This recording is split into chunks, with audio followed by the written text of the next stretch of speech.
Nay, kailan ulit tayo bibisita kay Lola? Oo nga naman, Nay.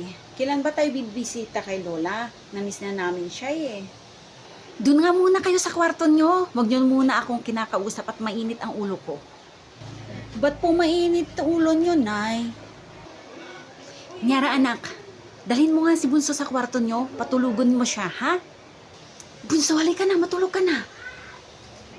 Ayoko pang matulog. Sige na anak, matulog ka na. Ayoko ang matulog, Nay. Nay, alam ko na po kung bakit mainit ang ulo nyo. Kasi po nagkape kayo ng sobrang mainit. Doon na kayo sa kwarto nyo. Halika na, Bunso. Sige po, Nay, matutulog na po ako. Baka po mapalaw nyo pa ako eh. Sige na anak, matulog ka na ha. Opo, Nay. Bunso, wag ka nang lalabas ha. Matutulog na tayo. Opo, ate.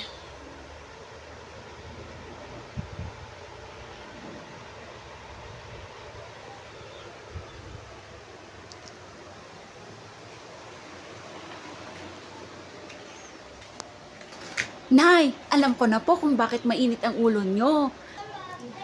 Kasi po wala po kayong pera. Wag na po mainit ulo nyo, Nay. Ako na po bahala, may pera po ako. Ito po, Nay, oh. Ito po, Nay, oh. Kunin nyo na po para po mawala na po yung init ng ulo nyo. Oh, akin na, anak. Akin na. Ayan, wag na po mainit ulo, ha? Opo, salamat po dito sa piso, ha? Sobrang nakakatanggal po ng init ng ulo. Ang galing ko po, Nay, ano? Kaya dapat po, pag may pera po kayo, bigyan niyo po ako ng madami. Para pag wala na po kayong pera, may ibibigay po ako sa inyo. Oo na po. Yes! Salamat, Nay! Pag madami po kayong ibibigay na pera ko, Nay, promise, hindi lang po piso ang ibibigay ko sa inyo, Nay. Salamat po, anak, ha, kung ganon. Walang anuman po, Nay. Ang mahalaga po na wala na po yung init ng ulo nyo. Maraming salamat po ulit, anak.